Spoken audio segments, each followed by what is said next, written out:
Salam əziz izləyicilər, bugün sizlərə Amerikadakı universitetlərdə ixtisas fakültet seçmə mərhələlərini paylaşacağım. Xüsusilə də STEM versus non-STEM ixtisaslarının önümüzə çıxartdığı fürsətlərdən bəhs edəcəyəm. STEM və non-STEM'i birazdan açıqlayacağam. Unutmayın ki, ixtisas seçimi sizin özünüzün nəyi sevib sevəcəyiniz ilə çox əlaqədardır və ona görə də mənim bu videodakı əsas məqsədim maraqlananlara məlumat verməkdir. Birinci hissədə başlanğıc, ikinci hissədə ixtisas seçimi, STEM versus non-STEM, üçüncü hissədə isə ixtisas seçiminin gətirdiyi fürsətlər. Amerikadakı universitetlərə girmədən öncə liseylərdə 9, 10, 11, 12-ci siniflərdə guidance counselor, yəni rəhbər müəllim və ya yol göstərici müəllim ilə tələbənin məlumat alma prosesi və hazırlanma başlayır. Yəni tələbə aldığı dərslər əsasında müəyyən fakültetlər və ya ixtisaslar siyahısı hazırlayır və bu fakültetlərin tələb etdikləri üzərinə hazırlıq etməyə başlayır. Məsələn, çalışqan bir tələbə üçün universiteti burada çox erkən yaşlarda bitirmək mümkün olduğu kimi çox gec də universitetə başlayanlar olur məsələn. Çox adi haldır. Diqqətinizə yetirmək istədiyim isə odur ki, 6-cı sinif tələbəsi burada artıq SAT, ACT kimi sınaq imtahanlarına özlərini sınayırlar və təbii ki, bu məsələ məktəbdən məktəbə, ailədən ailəyə və hətta deyə bilərdim ki, etnik qrupdan etnik qrupa dəyişir. Sizcə niyə belə erkən? Bu sual yarana bilər, sizdə çox normaldır. Siz də təxmin etdiyiniz kimi, çünki zaman çox qiymətlidir və erkən təcrübə etmək bu cəmiyyətdə çox dəyərlidir. Təbii ki, bunun sosial ailə qurumunun fərqli mentalitetdə olmağının da payı var. Sanki üzlərinizdə bu sualı müşahidə edirəm. Necə? Nə əlaqəsi var? Belə ki, burada valideynlərin çoxluğu, hətta böyük əksəriyyəti uşaqlarına erkən yaşlardan qayda-qanuna riayət və azadlığa hazırlayırlar. Unutmayın, qayda-qanuna riayət və azadlığa hazırlıq. Və bunda onların özlərinin məktəbdə və ailədə onların aldığı təhsil və təlimin önəmi danılmazdır. Və bundan dolayıdır ki, öz övladlarının cəmiyyətdə fərd vətəndaş olaraq özünü təmin edə bilən vətəndaşlar olmasına çalışırlar.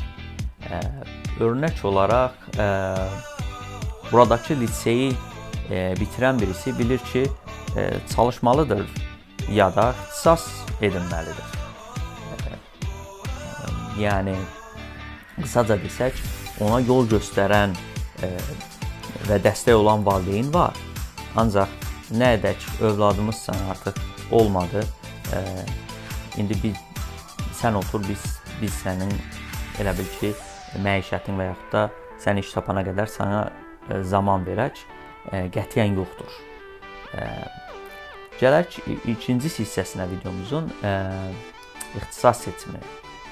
STEM versus non-STEM. STEM nədir? STEM science, yəni təbiət elmləri, texnologiya, mühəndislik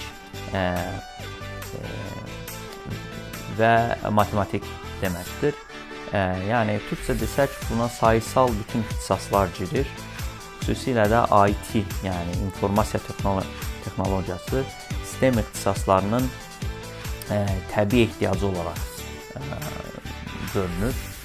Mən şəxsən non-STEM, yəni sayısal olmayan sözel ixtisas məzunuyam. Ancaq burada təcrübə etdiyim odur ki, sayısal qabiliyyətlərin, yetenəklərin olması çox həyati önəm daşıyır. Örnək olaraq öz təcrübəmi paylaşım. Mən ilk müəllimlik ilimdə sosial bilimlər müəllimi olaraq liseydə 11-ci sinif şagirdlərinə ekonomika dərsi təlim-tədrisini öhdəliyinə almışdı məktəb tərəfindən. Məktəb bunu mənə təklif etmişdi və mən qəbul etmişdim bunu. Açıqcası o universitetdə heç diqqətə almadığım ekonomikaya giriş dərsi çox kömək oldu deyə bilərəm. Təbii Amerikada 11-ci sinif tələbələrinə, şagirdlərinə opportunity cost anlatacağımı onu görmüş olsaydım, hər halda bugün Elon Musk'la bərabər olardım. Yəni bunu görmək, buna hazır olmaq həqiqətən böyük bir potensial istəyir. Təbii sistem ixtisaslarının sözəl yetənəklərə, yəni düzgün imla, qrammatika, gözəl danışma kimi qabiliyyətlərə ehtiyacı var. Təbii ki var, ancaq bunlar həyati deyil. Lütfən buradan qrammatika və imla qaydalarının və ya sözəl ixtisasların başqa qabiliyyətlərinin lazımsız olduğunu anlamayın. Sadəcə yaşadığımız əsri göz önündə tutaq, yəni texnologiya əsri adlanır. Yəni bütün dünya bu yönə doğru sürətlə hərəkət edir. Biz bunu fərqli ölkələrdə, fərqli səviyyələrdə müşahidə edə bilirik. Sanki deyirsiniz ki, üzünüzdə bu ifadə çox görünür, yəni. Sanki deyirsiniz ki, hansını seçək və ya nə tövsiyə edirsiniz? Birinci olaraq, hər tələbə fərd olaraq mən hansı sahədə fəaliyyət göstərmək istəyirəm, özümü harda görmək istəyirəm, mənim istəyim nə qədər realdır, nə qədər rasionaldır, suallarını özünə verməlidir. Bu suallar üzərindən Amerikada adətən tələbələr xeyli düşünürlər və o guidance counselor dediyim o müəllimlə, o yol göstərici ilə araşdırmalar edirlər və uzun bir sürətdən sonra qərar verirlər. Yəni bu bir sürətdir.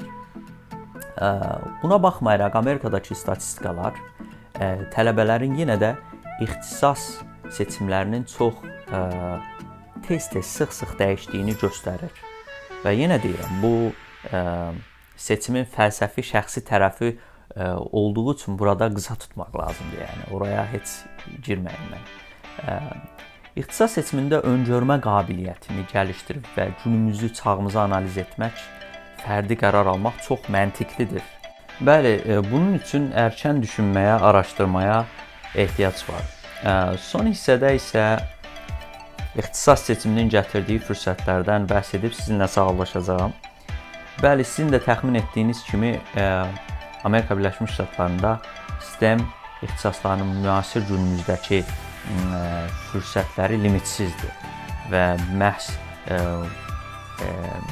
inkişaf, yəni yaradıcılıq, istehsal, innovasiya, bunun əsasında da iqtisadiyyatların, ekonomikanın gücləndiyini bilirik. Yəni bu hər kəs üçün faktdır və məlumdur.